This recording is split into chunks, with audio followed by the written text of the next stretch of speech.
দাজ্জাল চারটা জিনিস দিয়ে আমাদেরকে পরীক্ষায় ফেলবে। এক হচ্ছে ইমানি পরীক্ষা, দুই হচ্ছে সম্পদ দিয়ে পরীক্ষা, তিন হচ্ছে জ্ঞান দিয়ে পরীক্ষা, চার হচ্ছে ক্ষমতা দিয়ে। তার জ্ঞানের কাছে গোটা বিশ্ব হার মানে। পূর্বের পরের যত জ্ঞান আছে সব আল্লাহ তাকে দিবে। এমন কোন প্রশ্ন নেই যেটা দিয়ে তাকে আটকানো যায়। তার জ্ঞানের এই বহর দেখে মানুষ ফিতনায় পড়ে যায়। এবং এই ফিতনা, এই পরীক্ষার মুহূর্তগুলোতে মানুষ কিভাবে নিজেকে ধরে রাখবে তার সলিউশন আল্লাহ তাআলা সূরা কাহফে দিয়েছেন। এই চারটা ফিতনা থেকে বাঁচার জন্য আল্লাহ সূরা কাহফে চারটা ঘটনা উল্লেখ করেছেন। কয়টা?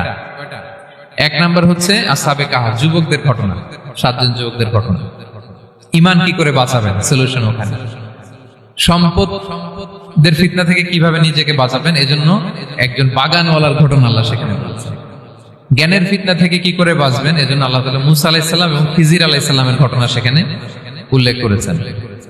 আর ক্ষমতার ফিতনা থেকে কি করে বাঁচবেন এটা বোঝানোর জন্য আল্লাহ তাআলা যুলকারনাইনের ঘটনা উল্লেখ করেছেন। চারটা ফিতনা থেকে বাঁচার জন্য কয়টা ঘটনা? চারটা ঘটনা। আমরা তাহলে একটা একটা করে ঘটনা শুনি, আমরা একটু উদ্ধার করার চেষ্টা করি যে কি কি সলিউশন আল্লাহ তাআলা আমাদের বাতলে দিলেন। এক নম্বর হচ্ছে আসহাবে কাহফের ঘটনা। এটা 250 খ্রিস্টাব্দের সময়কালে রোমান সাম্রাজ্যের একজন বাদশা ছিল, নাম দাকিয়ানুস। প্রতাপশালী বাদশা, পৌত্তলিক, মূর্তির পূজা করে। ঈসা আলাইহিস সালাম বিদায় নিয়েছেন, 200-250 বছর হলো। তো সব নবীর ধর্মই কিন্তু ইসলাম। যদিও আমরা নাসারা বলি, ইহুদি বলি, সব নবীদের ধর্মই কি? ইসলাম। তো তিনি ছিলেন পৌত্তলিক, মূর্তির পূজা করত। আর তার এলাকায় কেউ যদি ঈসা আলাইহিস সালামের নাম নিত, আখিরাতে বিশ্বাস করত, আল্লাহ বিশ্বাস করত, তাদেরকে তারা পাথর মেরে হত্যা করত। এজন্য ভয়ে কেউ ঈসাই ধর্মে ঈমান আনতো না, মানে ইসলামে ঈমান আনতো না। এই রাজার ভয়ে সবাই মূর্তির পূজা করত। কিন্তু 7 জন যুবক ছিল, তারা স্রোতে গা ভাসিয়ে দেয়নি। স্রোতের বিপরীতে তারা ঈমান নিয়ে দাঁড়িয়েছে। তারা ঈসা আলাইহিস সালামের রেখে যাওয়া সত্য ধর্মের উপর ঈমান এনেছিল, আখিরাতে তারা বিশ্বাস করত। তো এই 7 জন যুবকের কথা ছড়াতে ছড়াতে রাজা দাকিয়ানুসের কাছে চলে যায়। উনি তো রেগে মেগে আগুন, ডেকে পাঠালো 7 জনকে। তো তাদেরকে জিজ্ঞেস করলো, তোমরা কাকে মানো? বলতেছে, এক আল্লাহকে মানি। সাহসী, খুবই সাহসী। বলতেছে, তুমি কি জানো তোমরা কার সামনে কথা বলতেছো? আমি তো তোমাদের মৃত্যুদণ্ড দিতে পারি। তারা বলে, দেন, কিন্তু আমরা সব বিসর্জন দিলেও ঈমান বিসর্জন দিতে পারবো না। সুবহানাল্লাহ। তিনি বললেন, তোমরা যুবক মানুষ, রক্ত গরম, আবেগে কথা বলতেছো, 3 দিন সময় দিলাম, যাও। ঈসার নাম ভুলে যাও, আখিরাত ভুলে যাও, আল্লাহর নাম ভুলে যাও। 3 দিন পরে তোমাদেরকে আবার ইন্টারভিউ নেব। ওই দিন যদি একই কথা বলো, পাথর মেরে 7 জনকে দুনিয়া থেকে উড়িয়ে দেবে। তারা চলে গেল। এবার 7 বন্ধু মিলে পরামর্শ করতে লাগলো, কি করতে পারি আমরা, এই গুণে ধরা সমাজকে আমরা কিভাবে বাঁচাবো, এই পৌত্তলিকতার ছোবল থেকে এই ইফসিস নগরীকে বাঁচাবো কি করে। নগরীটার নাম ছিল ইফসিস নগরী। বর্তমানে এটা তুরস্কের ইজমির শহরে অবস্থিত। এখনো জায়গাটা প্রত্নতাত্ত্বিকদের ওই ইয়েতে এটা সংরক্ষিত, এখনো টুরিস্টরা যায়। তো তারা বলল, আমরা ঈমান বিসর্জন দিব না, যদি আমরা ওদের কথা মেনে নিই আমরা তো মুশরিক হয়ে গেলাম। চলো আমরা এক কাজ করি, আমরা এলাকা ছেড়ে দিই। এই 7 যুবক আল্লাহর উপর ভরসা করে তারা বাড়ি ঘর, আত্মীয় স্বজন সব ছেড়ে দিয়ে, লোকালয় ছেড়ে দূরে একটা পাহাড়ের ভেতরে আশ্রয় নিল। পাহাড়ের ভেতরে একটা গুহা ছিল। এই গুহা কি আরবিতে বলে আল কাহাফ। কি বলে? এই সূরার নাম কি? সূরাতুল কাহাফ। তো তাদের সাথে সাথে একটা কুকুরও যাচ্ছিল। তারা বারবার তাড়িয়ে দেওয়ার চেষ্টা করতেছিল কুকুরটাকে, যাতে না যায়, কিন্তু কুকুর শুধু কান্না করে এদের সাথে যাওয়ার জন্য, ঘেউ ঘেউ করতেছিল। এই কুকুরটাকেও সাথে নিল। ভালো মানুষদের সাথে থাকলে কি হয় দেখেন। এই কুকুরের কথা, যেহেতু 7 জন ইমানদারের সাথে একটা কুকুর ছিল, এই কুকুরের কথা আল্লাহ সূরাতুল কাহফে উল্লেখ করে দিয়েছে। ওয়া কালবুহুম বাসিতুন যিরাআইহি বিল ওয়াসিল। তো তারা ভিতরে গেল, যে প্রচন্ড ক্লান্ত, তারা ঘুমিয়ে পড়ল। কি করলো? এই এক ঘুমে আল্লাহ 309 বছর কাটাই দিলেন। কয়শো 9 বছর?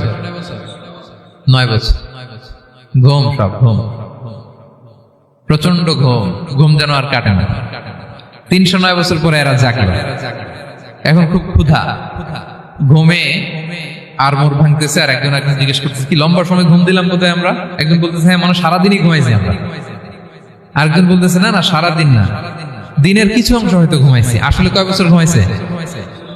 309 বছর। তো এদিকে সভ্যতার তো চেঞ্জ, এখানে ওই দাকিয়ানুস মরে, এর ছেলে মরে, এর নাতি মরে, পুতি মরে, এখন 6ষ্ঠ নম্বর রাজা আসছে। প্রজন্মের পর প্রজন্ম তো শেষ, 309 বছর, কমপক্ষে 4-5টা জেনারেশন চেঞ্জ হবে। তো জেনারেশন চেঞ্জ হয়ে, এলাকা চেঞ্জ হয়ে, তারা যে স্বপ্ন দেখেছিল এই ইফসিস নগরীতে কালিমার পতাকা উঠবে, তাদের স্বপ্ন আল্লাহ বাস্তবায়ন করেছেন। 309 বছরের ব্যবধানে এই এলাকার সবাই মুসলিম হয়ে গেছে। আল্লাহ চাইছিলেন ওদেরকে দেখাবে এটা, ওদের স্বপ্নটা যে বাস্তবায়ন হয়েছে এটা দেখাবে। তো ঘুম থেকে উঠছে, একজনকে তারা বললো যে লুকায় লুকায় চাদর মুড়ি দিয়ে কিছু রুটি নিয়ে আসো বাজার থেকে, যাতে তোমাকে না চিনে। চাদর মুড়ি দিয়ে যাও। কিছু পয়সা ছিল, মুদ্রা দিয়ে দিছে। তো সে যে যখন দোকানদারের কাছ থেকে রুটি নিছে আর মুদ্রা দিছে, দোকানদার বলে এই মুদ্রা কোত্থেকে আসলো? 309 বছর আগে মালয়েশিয়াতে রিঙ্গিট ছিল কিনা জানি না, যেভাবে ওরা ট্রানজাকশন করতে পারে যেটা ছিল, ওইটা যদি এখন কেউ দেয়, রাধুনী বিলাসে খাবার পাওয়া যাবে? হ্যাঁ। তো রুটিওয়ালা বলে তুমি বর্তমান সময়ের মুদ্রা দাও, এটা দিচ্ছ কেন? বলতেছে এটা তো বর্তমান সময়ের মুদ্রা। বলতেছে এই যে মুদ্রার মধ্যে দেখো কোন সালের সিল দেওয়া, এটা তো শত শত বছর আগে। বলতেছে কি বলে শত বছর আগে? আমি তো আজকে সকালেই বাজার করলাম, ওই বাজার করে যে টাকাগুলো ছিল ওইটাই তো পকেটে। বলতেছে বলে কি? নিশ্চয়ই তুমি গুপ্তধনের সন্ধান পেয়েছো, হিডেন ট্রেজার। বলো, মানে তার সাথে এদের কথাবার্তা কিছু মিলতেছে না। পরে তাকে ধরে ওই সময়কার রাজার কাছে নিয়ে গেছে। ওই রাজা আবার মুসলিম, সবাই মুসলিম তো হয়। সে যা বলে এরাও কেউ বিশ্বাস করে না, এরাও যা বলে এও বিশ্বাস করে না। আর এলাকা এর বাড়িঘর আসবে কোত্থেকে? এর নাতি পুতি যা আছে 5-6 পুরুষ তো মরে সবাই কবরে। তখন তার কথা শুনে সবাই অবাক। তো এটা মিলানোর জন্য তারা 309 বছর আগের দাকিয়ানুস বাদশার সরকারি যে নথিপত্র, ওই পুরাতন ছিঁড়া নথিপত্র তারা বের করলো। বের করে দেখে ঠিকই দাকিয়ানুস নামে এক বাদশা ছিল, আর অনেক শত শত বছর আগে মোস্ট ওয়ান্টেড 7 জন যুবক ছিল, যাদের ব্যাপারে এক্সিকিউশনের অর্ডার ছিল। এখন দেখে তারা অবাক। লম্বা ঘটনা আমি শর্ট করে বলতেছি। পরে সবাই মিলে তাকে সহ ওই গুহায় গেল। গুহায় যাওয়ার পরে সে বাকিদেরকে ডাকতে গুহার ভিতরে ঢুকলো। আল্লাহ তাআলা 7 জনকে ওইখানে মৃত্যু দিয়ে দিলেন। চিরকালের জন্য এই 7 জন ঘুমায় পড়লো। আর এলাকাবাসী রাজা সহ এখানে তারা একটা মসজিদ নির্মাণ করলো।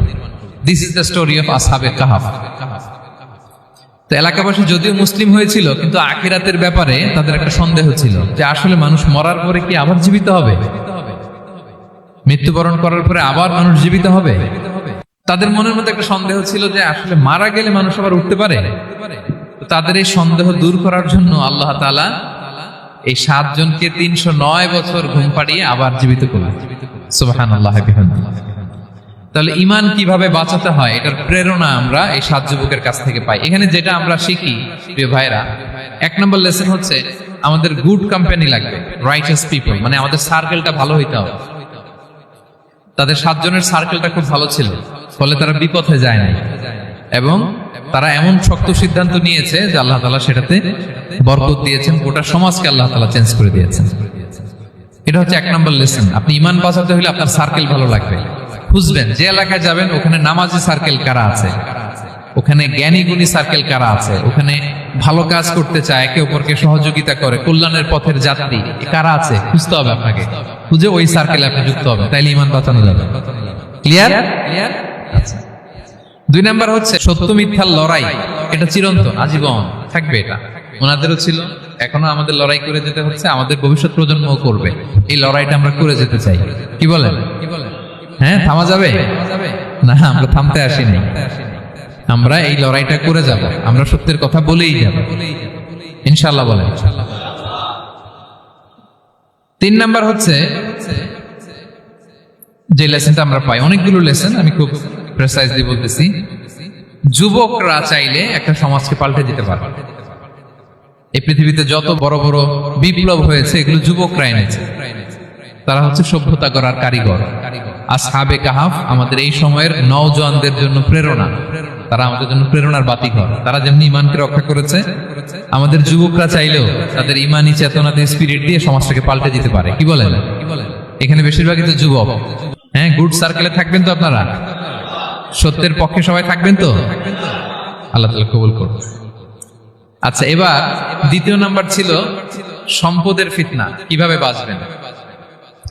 আসহাবে কাহাফের পরে সূরা কাহাফে আল্লাহ তাআলা একজন বাগানওয়ালার ঘটনা বলেছে। 2 জন বন্ধু, একজন একটু গরিব, সে বিশ্বাসী, আরেকজন ধনী, সে অবিশ্বাসী। তাকে আল্লাহ তাআলা বিশাল বড় খেজুরের বাগান আর আঙ্গুরের বাগান দিয়েছেন, বিশাল অনেক বড় বিজনেস ম্যাগনেট।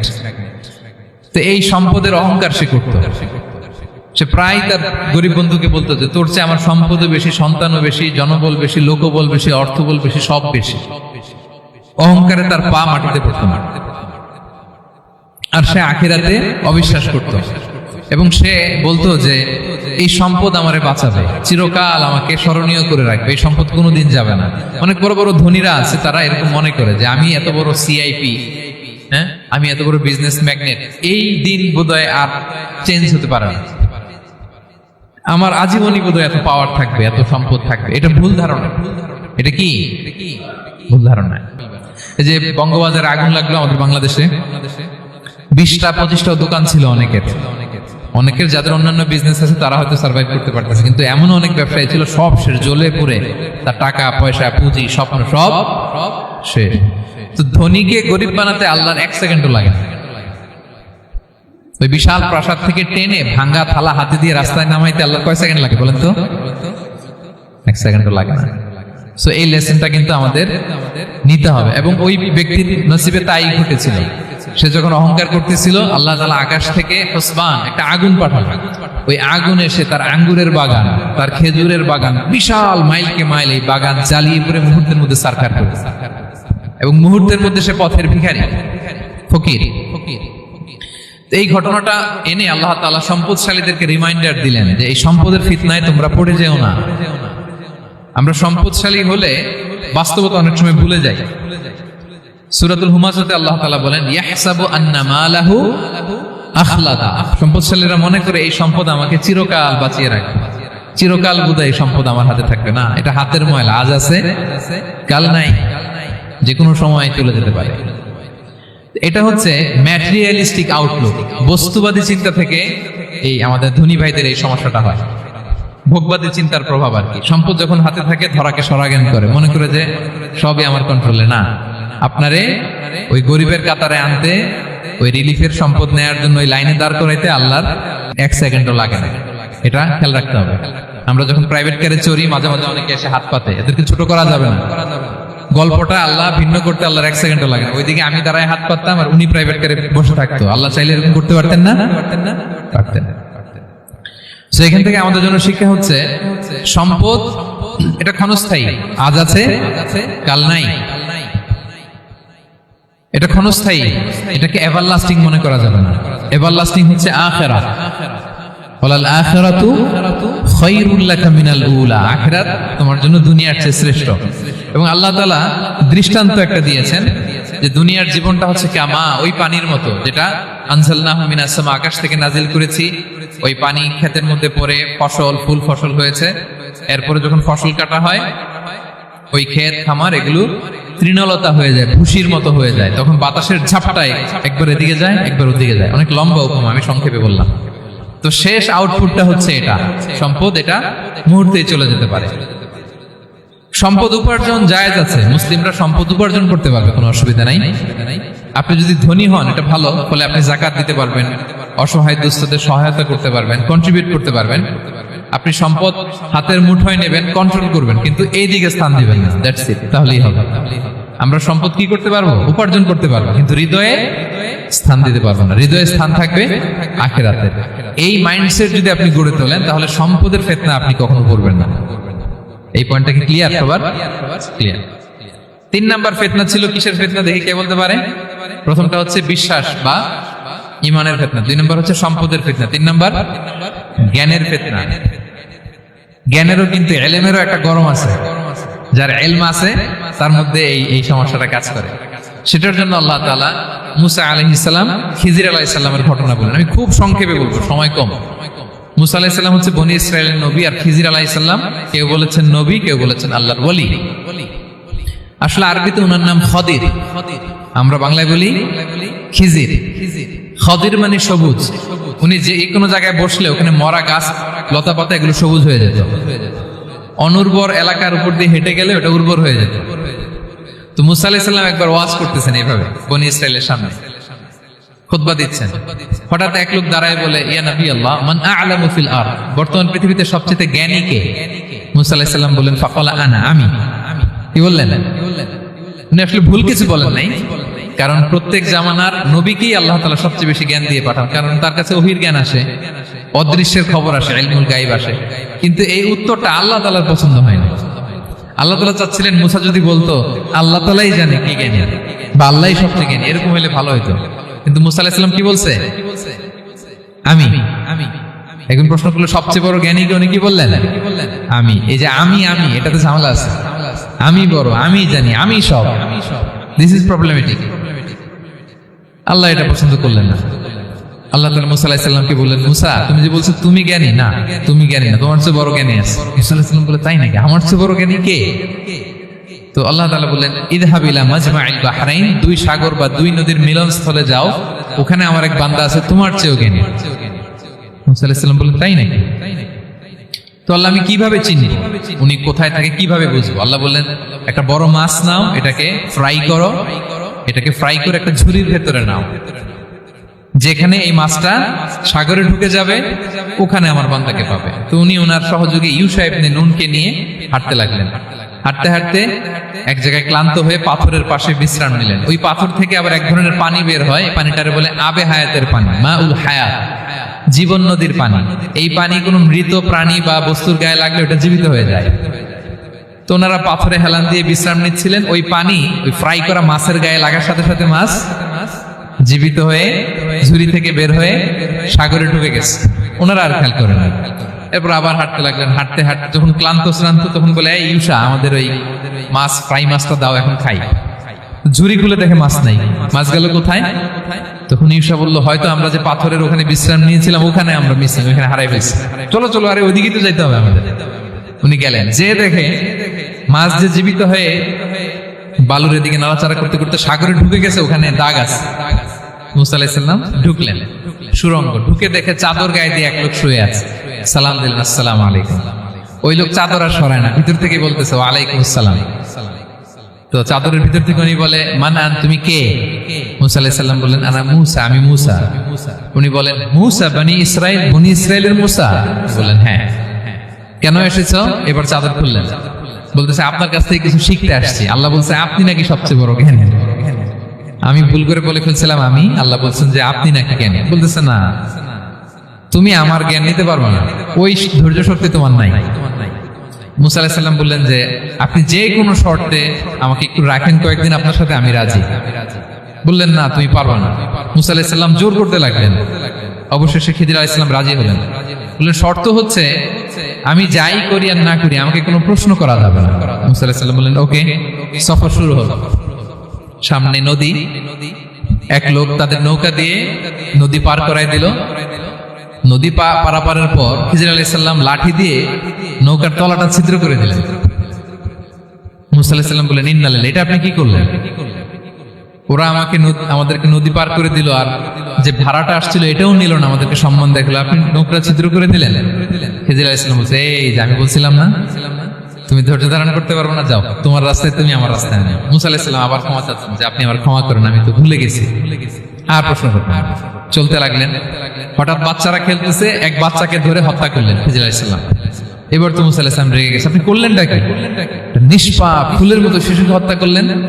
খিজির আলাইহিস সালাম বলে, এই যে আমি জানতাম যে তুমি ধৈর্য ধারণ করতে পারবে না, তোমার রাস্তা এক, আমার রাস্তা এক, যাও। এবার মুসা আলাইহিস সালাম করজোর করতেছে যে, this is the last chance, একটা ফাইনাল চান্স দেন, একটা সুযোগ দেন, আর আমি প্রশ্ন করবো না, এটাই লাস্ট। বলেন, ওকে, ঠিক আছে। হাঁটতে হাঁটতে এক ইহুদি বসতির সামনে যে হাজির, দুজনই খুব ক্ষুধার্ত, খাবার চাইলো, এরা আবার কৃপণ, খাবার দিল না। তো খিজির আলাইহিস সালাম বললেন, ঠিক আছে, খাবার যেটা দিচ্ছেন আমরা চলে যাই। যাওয়ার পথে দেখতেছে এই এলাকার একটা দেয়াল ভেঙে পড়ে যাবে। তিনি বললেন, মুসা চলো এটা ঠিক করে দেই। দুইজন মিলে প্রচন্ড ক্ষুধায় এটা সেটা এনে দেয়ালটা তৈরি করতেছে। মুসা আলাইহিস সালাম তো এমনি রাগী, পেটে আবার ক্ষুধা, আবার বলছে কিছু বলাও যাবে না। তিনি এবার আর প্রশ্ন করেন, বলতেছে, ওরা এত কিপটামি করলো আর আপনি এটা করে দিলেন, আপনি তো চাইলে এটা টাকা নিতে পারতেন, পারিশ্রমিক নিতে পারতেন চাইলে। এই কথা বলার পর খিজির আলাইহিস সালাম বললেন, হাযা ফিরাকু বাইনি ওয়া বাইনি, এখানেই তোমার আর আমার সেপারেশন, আর সামনে আগানো যাবে না, তোমার কোনো ধৈর্যই নেই। তো এতটুকু তোমাকে আমি বলি যে আমি একটাও আল্লাহর আদেশ ছাড়া করি নাই, আল্লাহর আদেশে আমি করেছি। কি? এক নম্বর হচ্ছে ওই যে আমাদের ভাড়া নিতে চাইলো না, আমাদেরকে পার করে দিল, নৌকাটা ছিদ্র করেছি কারণ এই এলাকায় একজন জালিম বাদশাহ আছে, সে নৌকা পেলেই গরিব মাঝিদের নৌকা সিজ করে নিয়ে যায়। তো এটাকে যখন তলায় ছিদ্র করে দিছি, এই রাজার লোকেরা এসে দেখবে যে এটা তলা ছিদ্র, পানি ঢুকতেছে, এটা আর নিবে না, ওরা পরে সামনে এটা রিপেয়ার করে চালাইতে পারবে। মুসা আলাইহিস সালাম বলে সুবহানাল্লাহ, তাই তো, এটা তো আমি বুঝতে পারি নাই। আর ওই ছোট শিশুটাকে হত্যা করছি, ও অনেক বড় জালিম হবে এলাকা, তার ফিতনায় এলাকাবাসী তটস্থ থাকবে, সে তার মা বাবাকেও জাহান্নামে নেবে। এজন্য আল্লাহ তাআলা আদেশ দিয়েছেন আমাকে, আল্লাহর আদেশে আমি তাকে হত্যা করেছি। মুসা আলাইহিস সালাম বললেন তাই তো, এটা তো অনেক ভালো কাজ করছেন। তাইলে তো বলতেছে তাহলে ওইটা বলেন, খাবারও দিল না, এত কৃপণ, এদের দেয়াল কেন ঠিক করতে গেলেন আপনি? তখন তিনি বললেন যে আসলে এটা একটা ইয়াতিমদের ঘর ছিল, দুইটা ইয়াতিম শিশু, তাদের বাবা মা খুব ভালো ছিল, আর এই দেয়ালের নিচে আছে গুপ্তধন, এই দেয়ালটা পড়ে যাবে, এই গুপ্তধন তারা ছোট মানুষ নিতে পারবে না, এলাকাবাসী তাদেরকে বঞ্চিত করে নিয়ে যাবে। আমি দেয়াল গড়ে দিলাম যাতে করে তারা যখন প্রাপ্তবয়স্ক হয় নিজেদের সম্পদ নিজেরা বুঝে নিতে পারে। সুবহানাল্লাহ বিহামদিহি। মুসা আলাইহিস সালাম বলে তাই তো, এগুলো তো আমি বুঝতে পারি নাই। তো এই ছিল খুব সংক্ষিপ্ত পরিসরে মুসা আলাইহিস সালাম খিজির আলাইহিস সালামের ঘটনা। তো রাসূল সাল্লাল্লাহু আলাইহি ওয়াসাল্লাম বুখারীতে একটা চমৎকার কথা বলেছেন, তিনি বলেছিলেন ওয়াদিদনা আন্না মুসা সাবার হাত্তা ইউকাসসা আলাইনা মিন আমরিহিমা। রাসূল সাল্লাল্লাহু আলাইহি ওয়াসাল্লাম বলেছিলেন ইস, আমার ভাই মুসা যদি আরেকটু ধৈর্য ধরতো তাহলে আরো কিছু অজানা তথ্য আমরা জানতে পারতাম। এখান থেকে, এই ঘটনা থেকে আমরা কি শিখলাম? প্রথম যেটা আমরা শিখলাম, জ্ঞান নিয়ে বড়াই করতে নেই, ঠিক কিনা? জানার কোনো শেষ নেই, জাননেওয়ালার উপরও জাননেওয়ালা আছে, জ্ঞানীর উপরও জ্ঞানী আছে। আপনি কিছু জেনেই মনে করবেন না আমি সব জানি, আপনার চাইতেও বেশি জ্ঞানী অনেকে আছে। অনেক সময় বক্তার চাইতেও শ্রোতারা অনেক জ্ঞানী। হয়তো এখানে এমন অনেক জ্ঞানী লোক আছে যার ধারে কাছেও আমরা কেউ নেই, হতে পারে। সো আমি সব জানি, এটা ভুল, এটা শয়তান বলে। এটা কে বলে? শয়তান বলে। আবু নাওয়াস একটা কবিতা লিখেছেন, ওয়াকুল্লি মান ইয়াদঈ ফিল ইলমি ফালসাফাতান হাবাসতা শাইআন ওয়া গাবাত আনকা আশিয়াউ। কেউ যদি বলে আমি সব জানি, তুমি তাকে বৃদ্ধাঙ্গুলি দেখিয়ে বলো আপনি কিছুই জানেন না, আপনি অল্প কিছু জেনেছেন, জানার এখনো অনেক বাকি। তাহলে মুসা আলাইহিস সালামের এই ঘটনা জিজ্ঞেস করা হলো কে জ্ঞানী, উনি বললেন আমি জ্ঞানী। এরকম কি আমরা কখনো বলবো? না। সবচাইতে বড় জ্ঞানী কে? ওয়া ফাওকা কুল্লি যী ইলমিন আলিম। সবচাইতে বড় জ্ঞানী আল্লাহ তাআলা। সো জ্ঞান নিয়ে আমরা অহংকার করব না। দুই নাম্বার যে শিক্ষাটা আমরা পাই, ওই যে নৌকা দিয়ে পারাপার হচ্ছিল, তখন একটা চড়ুই পাখি এসে সাগরের মধ্যে মুখ দিয়েছিল। তো খিজির আলাইহিস সালাম বললেন মুসা, তুমি কি চড়ুই পাখিটা দেখতে পাচ্ছ? হ্যাঁ দেখতে পাচ্ছি। চড়ুই পাখিটা যে সাগরে মুখ দিলে দেখতে পাচ্ছ? হ্যাঁ দেখতে পাচ্ছি। তখন খিজির আলাইহিস সালাম বললেন চড়ুই পাখিটা সাগরে মুখ দিয়ে পানি খাওয়ার পরে চড়ুই পাখির ঠোঁটে বা চঞ্চুতে যতটুকু পানি লেগে আছে, এই পানিটা হচ্ছে তোমার, আমার এবং মহাবিশ্বের আমাদের সকলের জ্ঞান। আর এই মহাসাগরের সকল পানি হচ্ছে আল্লাহ তাআলার জ্ঞান। আল্লাহ তাআলা বলেছেন ওমা উতিতু মিনাল ইলমি ইল্লা কালিলা। আমি তোমাদেরকে একেবারে অল্প জ্ঞান দিয়েছি, একেবারে অল্প। এই রহস্যে ঘেরা এই মহাবিশ্বের অনেক কিছু আমাদের অজানা। প্রিয় ভাইরা, আমরা অনেক কিছু জানি না, আমাদের এই লিমিটেড নলেজ এগুলো ধরে না, তারপর আমরা জ্ঞানের বড়াই করি।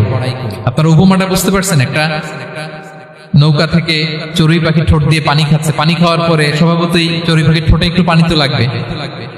খিজির বললেন যে এই পানিটা হচ্ছে তোমার, আমার, পৃথিবীর সবার জ্ঞান, আর এই সাগরের বাকি পানিগুলো কার জ্ঞান? এবার বুঝতে পারছেন আল্লাহ তাআলার জ্ঞানের পরিধি। আমরা জ্ঞান নিয়ে যেন কখনো কি না করি, বড়াই না করি। জ্ঞান দুই ধরনের, একটা বাহ্যিক জ্ঞান, একটা অন্তর্নিহিত জ্ঞান। External knowledge, internal knowledge. আমরা যখন কোরআন হাদিস পড়ি আমাদের বাহ্যিক জ্ঞান অর্জন হয়। কোরআন হাদিস পড়লেই আপনি জ্ঞানী হয়ে যান। এটা কোরআন হাদিস পড়তে হয়, এটা ডাইজেস্ট করতে হয়, এটার উপর আমল করতে হয়। এই জ্ঞান অর্জন শেষে এরপরে আল্লাহর প্রিয় বান্দাদেরকে আল্লাহ অন্তরে ইলমের নূর দেন, ইলহাম দেন। That is the knowledge, that is the pure knowledge. আপনি হাফেজে কোরআন হয়ে ভাবেন না আপনি সব জানেন, আপনি বুখারী মুখস্থ করে ভাবেন না সব জানেন। এই সব জ্ঞান অর্জন করার পরে ইলমের নূর হাসিল হয়, সেটা আল্লাহ সবারে দেয় না। সো এই অন্তর্নিহিত জ্ঞান, দূরদৃষ্টি, farsightedness, that is the pure knowledge. এটার জন্য বছরের পর বছর, যুগের পর যুগ সাধনা করতে হয়। সেটার জন্য এই জ্ঞান অর্জনের জন্য তিনটা জিনিস করতে হয় ইলমের নূর অর্জনের জন্য। কয়টা? এক হচ্ছে বিনয়, দুই হচ্ছে সফর, তিন হচ্ছে সবর। আবার বলি, এক হচ্ছে বিনয়, দুই হচ্ছে সফর, তিন হচ্ছে সবর। আল্লাহ তাআলা আল্লাহর নবীকে তাওরাত দেওয়ার পরেও আরো ট্রেনিং সেশন করাইছেন খিজির আলাইহিস সালামের কাছে, যে যাও ওনার কাছে গেলে তুমি ছোট হবা, নত হবা। জ্ঞান যদি আমি নিতে চাই আমাকে ছোট হইতে হবে। ধরেন একটা গ্লাস থেকে একটা খালি গ্লাসে পানি ঢালবো, তো যেটাতে নেওয়া হবে এটা উপরে থাকলে হবে? যে গ্লাসটার মধ্যে পানি আছে এটা উপরে থাকবে, ওইটা ব্ল্যাঙ্ক গ্লাসের মধ্যে পড়বে। আপনি নলেজ ইলম নিতে চাইলে আপনাকে নিচে থাকতে হবে, উনি উপরে থাকবে। আপনার শায়েখ আপনাকে দিবে, আপনার উস্তাদ আপনাকে দিবে, আপনার মুর্শিদ আপনাকে দিবে। বুঝতে পেরেছেন? তাহলে আমাদেরকে হাম্বলনেস লাগবে, শিখতে হইলে হাম্বল হইতে হয়, বিনয়ী হইতে হয়। আচ্ছা, 2 নাম্বার সফর করতে হয়। এটা আল্লাহ মুসা আলাইহিস সালামকে দিয়ে করাইছেন, যাও পিছে পিছে উস্তাদের পিছে পিছে ঘুরো। তো এজন্য সফর করতে হয়। এখন ঘরে বসে অনেক কিছু জানা গেল, উস্তাদের সান্নিধ্য লাগে, সফর করতে হয়। আমাদের ক্লাসিক আলেমরা হাদিস কালেকশনের জন্য শহরকে শহর সফর করতেন। এখনো আমাদের আলেমরা দেওবন্দে যায়, মিশরে যায়, মদিনায় যায়। এখানকার মালয়েশিয়ান স্টুডেন্টরা দেশে বিদেশে যে নলেজ অর্জন করে। সফর আপনাকে লাগবে। তাহলে বিনয়, সফর, 3 নম্বরে কি? সবর। ধৈর্যশীল হইতে হবে। দেখেন মুসা আলাইহিস সালাম বারবার প্রশ্ন করে ফেলতেছেন, বারবার ওয়াদা ভঙ্গ করতেছেন। এরকম করলে হবে না, ধৈর্য লাগবে। ধৈর্যের বলে বলিয়ান হলে তখনই আপনার মধ্যে ইলম আসবে। তাহলে জ্ঞানের ফিতনায় পড়ার আর আমাদের কোনো সম্ভাবনা আছে? আমরা বিনয়ী হব, আমরা জ্ঞান আল্লাহর দিকে ফিরাই দেব, আমরা বলবো উনি সবচেয়ে ভালো জানেন। পারা যাবে তো ইনশাআল্লাহ? আচ্ছা, আমি একেবারে শেষ পর্যায়ে চলে আসছি, 2 মিনিটের মধ্যে শেষ করে দিচ্ছি। 3 নাম্বার ছিল কিসের ফিতনা? 4 নাম্বার ক্ষমতার ফিতনা। এই ফিতনা থেকে বাঁচার জন্য সর্বশেষ আল্লাহ তাআলা যুলকারনাইনের ঘটনা বলেছেন। অনেক বড় বাদশা ছিলেন, পৃথিবীতে 4 জন বাদশা গোটা বিশ্ব শাসন করেছেন। 2 জন কাফির, 2 জন মুমিন। কাফির একজন হচ্ছে নমরুদ, যিনি ইব্রাহিম আলাইহিস সালামকে আগুনে ফেলেছিলেন। আরেকজন হচ্ছে বখতেনাসার, যাকে ইংরেজিতে বলে নেবুচারনেজার দ্য সেকেন্ড, দ্বিতীয় নেবুচারনেজার। তারা কোনো নির্দিষ্ট এরিয়ার বাউন্ডারির বাদশা না, গোটা বিশ্বের বাদশা ছিলেন। এই 2 জন কাফির। আর 2 জন বাদশা ছিলেন গোটা বিশ্বকে শাসন করেছেন, তারা ছিলেন মুমিন। একজন হচ্ছে সুলাইমান আলাইহিস সালাম, আল্লাহর নবী। আরেকজন হচ্ছে যুলকারনাইন, গোটা বিশ্ব শাসন করেছেন, প্রাচ্য থেকে পাশ্চাত্য সব জায়গায় তিনি গিয়েছেন, ইসলামের বাণী প্রচার করেছেন, জালিমদেরকে শায়েস্তা করেছেন। তো এরকম দিক বিদিক তিনি জয় করতেছিলেন। অনেকে যুলকারনাইনকে আলেকজান্ডার দ্য গ্রেটের সাথে গুলিয়ে ফেলে না। ম্যাসিডোনিয়াতে যে আলেকজান্ডার দ্য গ্রেট ছিল, উনি আর যুলকারনাইন এক নন। যুলকারনাইন হচ্ছে আল্লাহ তাআলার প্রিয় একজন বান্দা, অনেক বড় সাহসী বীর পুরুষ ছিলেন, গোটা বিশ্বে ইসলাম প্রচার করেছেন। করতে করতে করতে করতে অনেক বড় ঘটনা, আমি সব শেষের ঘটনাটা বলি। উনি জর্জিয়া, বর্তমান যে জর্জিয়ার তিবলিসি এরিয়া, এখানে এসে একটা এলাকার সন্ধান পেলেন, যারা ওনাকে এসে বলল যে এখানে একটা জঙ্গলি গ্রুপ আছে যাদের নাম ইয়াজুজ মাজুজ, তারা এসে আমাদের উপর হামলা করে। হে যুলকারনাইন, আমরা আপনাকে ট্যাক্স কালেক্ট করে দিচ্ছি, আপনি তাদের মাঝে আর আমাদের মাঝে একটা প্রাচীর তৈরি করে দেন। আপনারা ইয়াজুজ মাজুজের নাম শুনেছেন না? ইংরেজিতে বলে গগ ম্যাগগ। নূহ আলাইহিস সালামের 4 সন্তান ছিল, হাম, সাম, ইয়াফাস, কানাআন। এই ইয়াফাসের বংশধর হচ্ছে ইয়াজুজ মাজুজ, জঙ্গলি, হাজার হাজার শুধু বংশ বিস্তার করে। তারা এসে লোকালয়ে মানুষের উপর আক্রমণ করে, তাদের গবাদি পশু এগুলো ছিনিয়ে নেয়, ফলমূল খেয়ে ফেলে। তো যুলকারনাইন বাদশার কাছে যখন বিচার দেওয়া হলো, উনি বললেন ঠিক আছে, তোমাদের ট্যাক্স দেওয়া লাগবে না, তোমরা শারীরিক পরিশ্রম করে আমাকে সাহায্য করো। তো উনি বর্তমানে হচ্ছে এক পাশে কৃষ্ণ সাগর, ব্ল্যাক সি, আরেকদিকে কাস্পিয়ান হ্রদ বা কাস্পিয়ান সাগর, এর মাঝখানে 1200 কিলোমিটার লম্বা মাউন্টেন রেঞ্জ, পাহাড়ি এরিয়া, আপনারা গুগলে দেখবেন। এইখানে 2 পাহাড়ের মাঝখানে ফাঁকা জায়গায় তিনি বড় বড় লোহার পাত প্রথিত করলেন, গেড়ে দিলেন। এরপরে তামা, সীসা গালিয়ে বিশাল একটা ওয়াল তৈরি করলেন। এটা যুলকারনাইন উনার বানানো ওয়াল বা ড্যাম, প্রাচীর। এখন আর ইয়াজুজ মাজুজ আসতে পারে, ওরা আর আসতে পারে না। ওরা প্রতিদিন এটা ভাঙার চেষ্টা করে, কিন্তু ভাঙতে ভাঙতে আরেকটু ভাঙলেই ভেঙে যাবে। ওরা বলে আগামীকাল ভেঙে ফেলবে, ইনশাল্লাহ বলতে ভুলে যায়।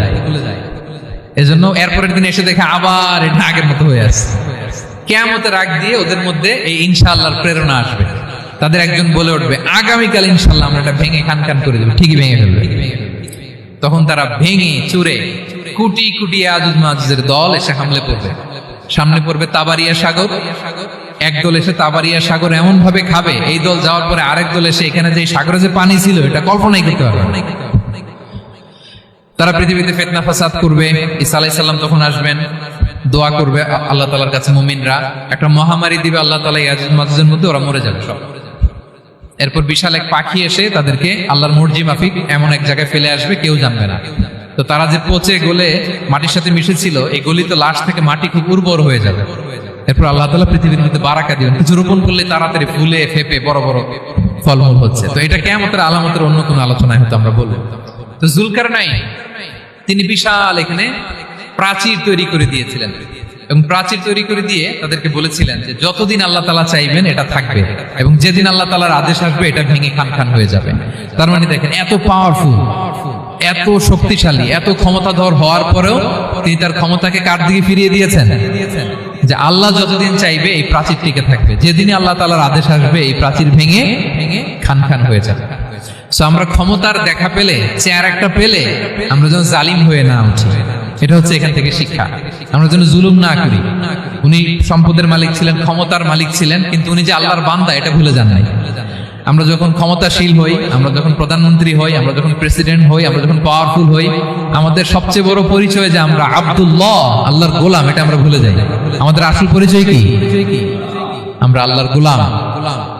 আমরা যে আল্লাহর গোলাম, এই চিন্তাটা, এই সেন্সটা যদি আমাদের মাথায় থাকে, তাহলে ক্ষমতা আমাদেরকে দাম্ভিক বানাতে পারে না, আর ওই ক্ষমতা আমাদেরকে ফিতনায়ও ফেলবে না। আল্লাহ তাআলা ক্ষমতার ফিতনা থেকে বাঁচানোর জন্য ক্ষমতাধর, আমরা তো একটা দেশের মালিক হই এখন, অমুক দেশের প্রেসিডেন্ট, অমুক দেশের প্রধানমন্ত্রী, উনি গোটা বিশ্বের প্রতাপশালী রাজা ছিলেন জুলকারনাইন। তারপরেও উনি যে আব্দুল্লাহ, উনি যে আল্লাহর গোলাম, এটা তিনি ভুলে যাননি। তাহলে এইভাবে যদি আমরা এই ফিতনাগুলো থেকে বাঁচার চেষ্টা করি, তাহলে এই ফিতনা থেকে আমরা বেঁচে থাকতে পারবো। এবং দাজ্জাল যদি এই মুহূর্তেও আসে, সে আমাদেরকে বিভ্রান্ত করতে পারবে না। পারবে? পারবে না ইনশাআল্লাহ। ইনশাআল্লাহ বলেন। আর ভবিষ্যতের সব কাজের আগে আমরা সবসময় কি বলবো? মনে থাকবে সবার? আল্লাহ তাআলা আমাদের সবাইকে কথাগুলো বোঝার ও আমল করার তৌফিক দান।